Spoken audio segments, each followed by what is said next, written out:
السلام علیکم ناظرین، سیاست ٹی وی کے عالمی خبرنامے میں آپ کا خیر مقدم ہے۔ میں ہوں محمد شوکت اور سب سے پہلے نظر ڈالتے ہیں سرخیوں پر۔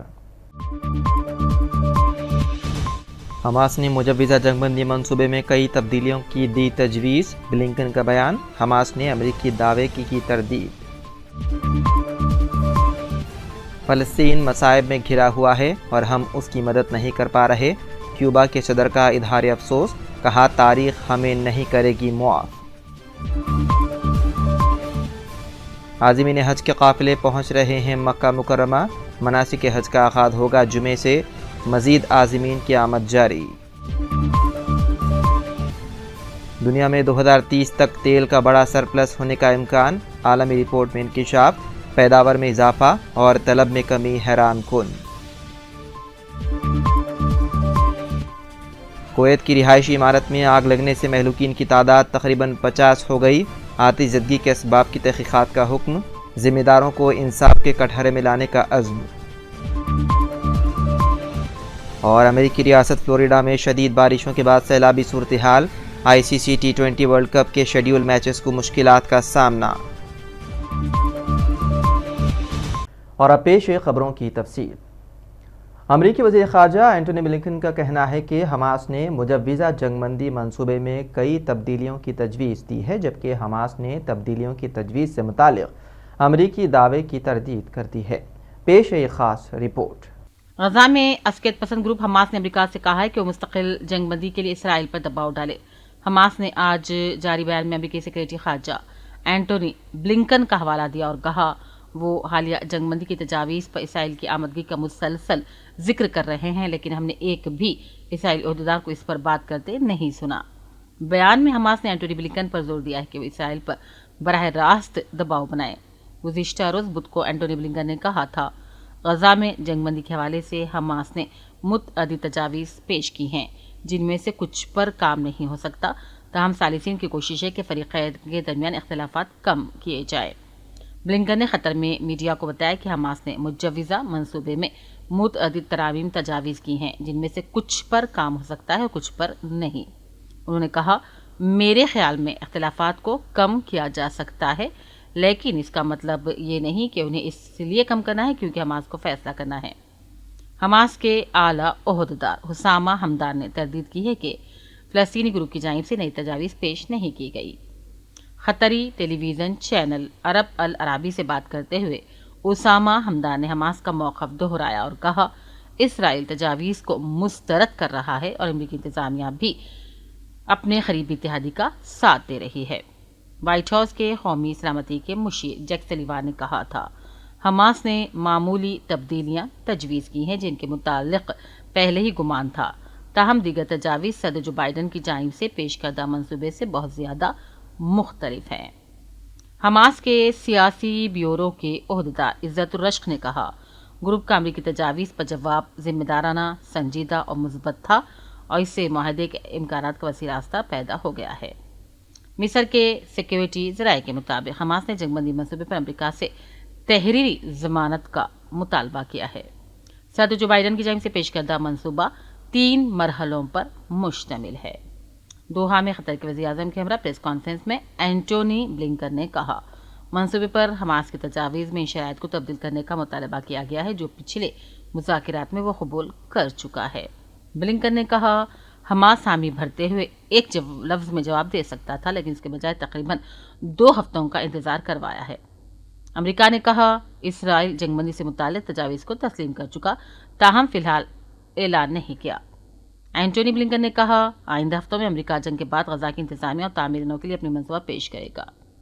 انہوں نے کہا غزہ میں تنازع کے اختتام پر ہمارے پاس اگلے دن کے لیے منصوبہ موجود ہونا چاہیے اور اس کے جلد از جلد ہونے کی ضرورت ہے۔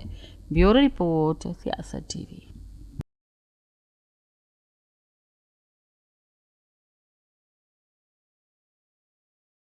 کیوبا کے صدر میگل ڈیاز کینل نے کہا ہے کہ فلسطین کے معاملے میں ہم سے کچھ بن نہیں پڑ رہا ہے اور اس بے بسی پر ہم ہر روز تکلیف اٹھا رہے ہیں۔ اطلاعات کے مطابق صدر میگل نے فلسطینی کیفیہ پہن کر فلسطینی پرچم کے ساتھ دارالحکومت ہوانا آنے والے نوجوانوں کے ساتھ ملاقات کی۔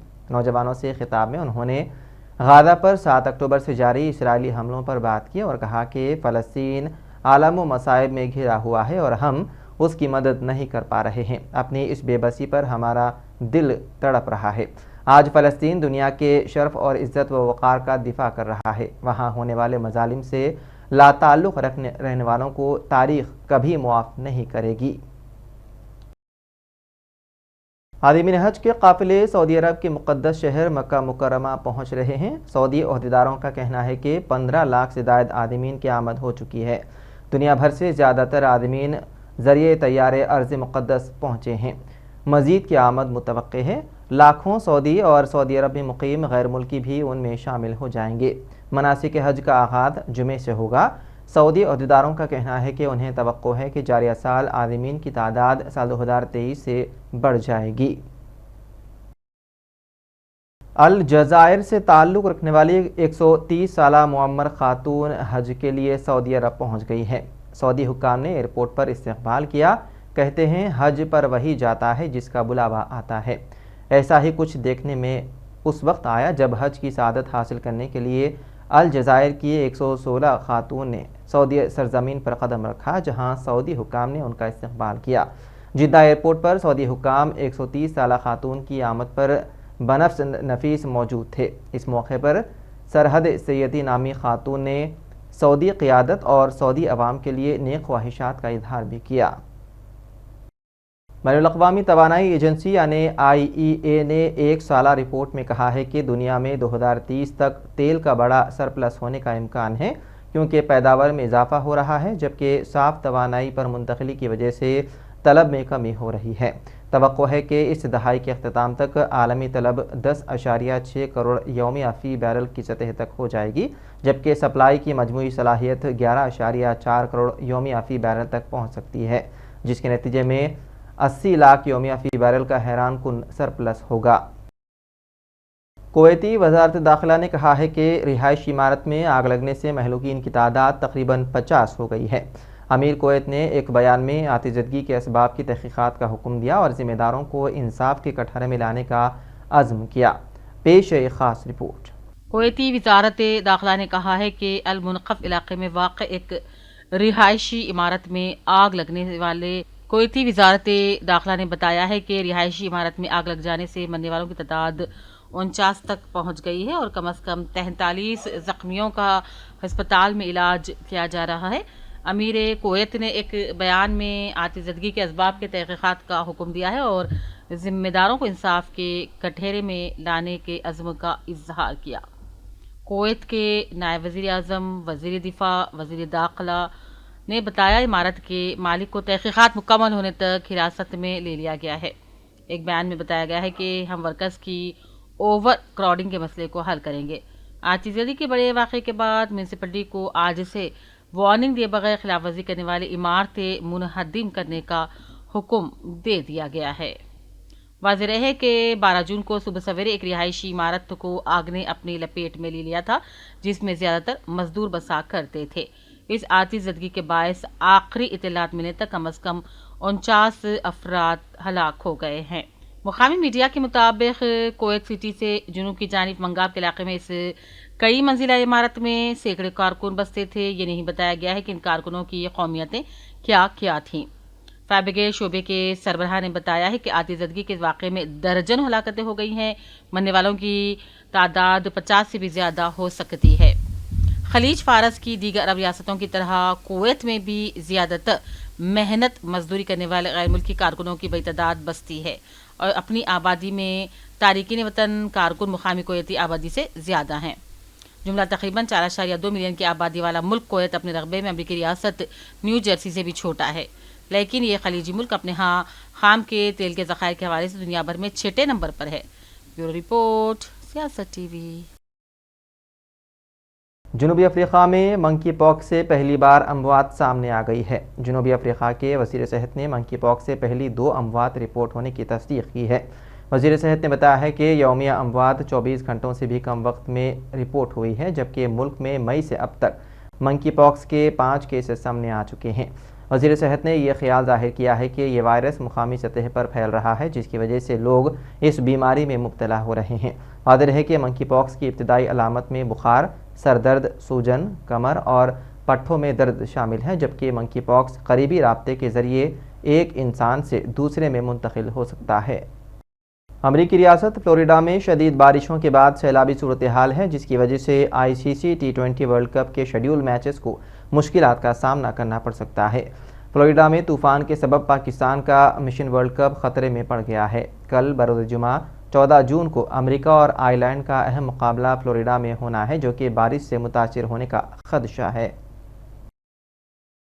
متحدہ کی پناہ گزین ایجنسی نے کہا ہے کہ جبری نقل مکانی کا شکار افراد کی تعداد گزشتہ سال کے آخر تک 120 ملین تھی۔ ایجنسی نے خبردار کیا ہے کہ عالمی سیاسی سطح پر بڑی تبدیلیاں نہ آنے کی صورت میں یہ تعداد مزید بڑھ سکتی ہے۔ اقوام متحدہ کے ہائی کمشنر برائے مہاجرین فلیپو گراندی نے کہا ہے کہ یہ پناہ گزین سیاسی پناہ کے خواہاں اندرون ملک نقل مکانی کا شکار اور وہ لوگ ہیں جو تنازعات، ظلم و ستم، تشدد کی مختلف اور پیچیدہ صورتحال کی بنا پر اپنے گھر چھوڑنے پر مجبور ہوئے۔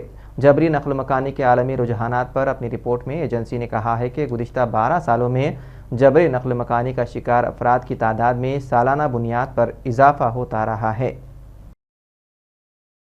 جمہوریہ کانگو کے صوبے مائی ڈومبے میں 2 روز قبل ڈوبنے والی ایک کشتی پر سوار 271 افراد میں سے 80 کی نعشیں بازیاب کر لی گئی ہے۔ صدر نے بتایا ہے کہ یہ کشتی دریائے کوا پر انجن میں خرابی کے باعث ایک چٹان سے ٹکراتے ہوئے ڈوبی تھی۔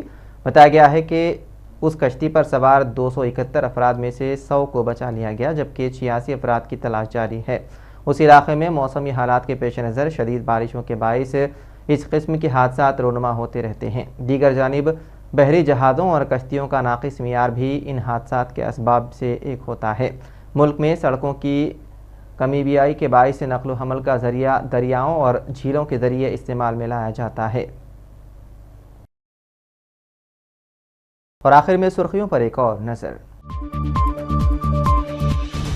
حماس نے مجوزہ جنگ بندی منصوبے میں کئی تبدیلیوں کی دی تجویز، بلنکن کا بیان۔ حماس نے امریکی دعوے کی تردید۔ فلسطین مصائب میں گھرا ہوا ہے اور ہم اس کی مدد نہیں کر پا رہے، کیوبا کے صدر کا اظہار افسوس، کہا تاریخ ہمیں نہیں کرے گی معاف۔ عازمین حج کے قافلے پہنچ رہے ہیں مکہ مکرمہ، مناسک حج کا آغاز ہوگا جمعے سے، مزید عازمین کی آمد جاری۔ دنیا میں 2030 تک تیل کا بڑا سرپلس ہونے کا امکان، عالمی رپورٹ میں انکشاف، پیداوار میں اضافہ اور طلب میں کمی حیران کن۔ کویت کی رہائشی عمارت میں آگ لگنے سے مہلوکین کی تعداد تقریباً 50 ہو گئی، آتش زدگی کے اسباب کی تحقیقات کا حکم، ذمہ داروں کو انصاف کے کٹہرے میں لانے کا عزم۔ اور امریکی ریاست فلوریڈا میں شدید بارشوں کے بعد سیلابی صورتحال، ICC T20 ورلڈ کپ کے شیڈول میچز کو مشکلات کا سامنا۔